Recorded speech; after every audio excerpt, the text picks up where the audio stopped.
मुहर्रम शुरू होते ही social media पर एक सवाल ट्रेंड करने लगता है, हर साल की तरह कि आखिर मुहर्रम क्या है और लोग इसमें रोते क्यों हैं, सीना क्यों पीटते हैं। और लगभग 1400 साल पुरानी एक घटना आज भी करोड़ों लोगों की भावनाओं को इतनी गहराई से कैसे प्रभावित कर रही है। इन सवालों का जवाब समझने के लिए हमें इतिहास के कुछ पन्ने पलटने होंगे। सबसे पहले ये समझना जरूरी है कि मुहर्रम कोई त्योहार नहीं है।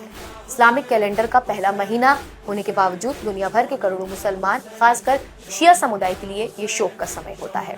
ये उस ऐतिहासिक घटना की याद है जिसे दुनिया करबला के नाम से जानती है। आज का करबला इराक में स्थित एक ऐतिहासिक शहर है।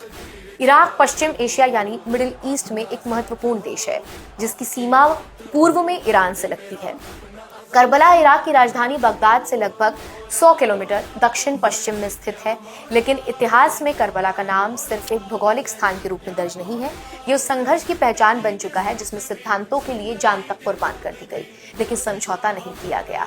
साल 680 ईस्वी में यही पैगंबर मोहम्मद साहब के नवासे इमाम हुसैन और उनके साथियों को एक छोटे से काफिले के साथ सामना उस समय के सत्ता से हुआ, जो इतिहास बताता है कि उनसे सत्ता के प्रति निष्ठा जताने की मांग की गई थी, लेकिन उन्होंने अपने सिद्धांतों और न्याय और अपने मॉरल वैल्यूज को कभी भी समझौते के लकीर पर नहीं रखा। इसके बाद जो हुआ वो इतिहास की सबसे चर्चित और दुखद घटनाओं में गिना जाता है। कई दिनों तक पानी बंद रखा गया, बच्चों को प्यास झेलनी पड़ी और आखिरकार 10 मुहर्रम, जिसे आशुरा कहा जाता है, उस दिन इमाम हुसैन और उनके अधिकांश साथी मारे गए। लेकिन सवाल यह है कि लोग आज भी इस समय आंसू क्यों बहाते हैं। दरअसल ये केवल एक व्यक्ति की मृत्यु का शोक नहीं है। बहुत से लोग इसे सत्य और सत्ता, न्याय और अत्याचार, सिद्धांत और समझौते के बीच संघर्ष के प्रतीक के रूप में देखते हैं।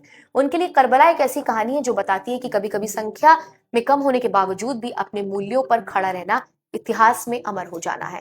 और सीना पीटने या मातम करने की क्या परंपरा है, तो आपको बता दें, इसे समझने के लिए किसी भी शोकग्रस्त समाज की मनोविज्ञान को समझना होगा।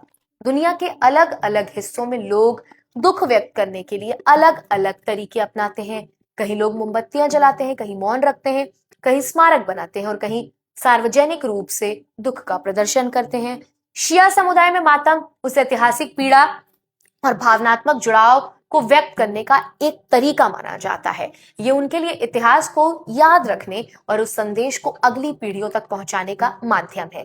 यही वजह है कि मुहर्रम को केवल एक धार्मिक आयोजन के रूप में नहीं, बल्कि एक ऐतिहासिक स्मृति, सामाजिक चेतना और नैतिक प्रतिरोध की कहानी के रूप में देखा जाता है। शायद इसी कारण करबला का नाम सिर्फ मुसलमानों के बीच ही नहीं, बल्कि दुनिया के अनेक विचारकों, लेखक और इतिहासकारों की चर्चाओं में भी बार बार दिखाई देता है, क्योंकि 1400 साल बाद भी करबला का मूल प्रश्न वही है, जब सत्ता और सिद्धांत आमने सामने खड़े हो तो इंसान किसके साथ खड़ा होता है।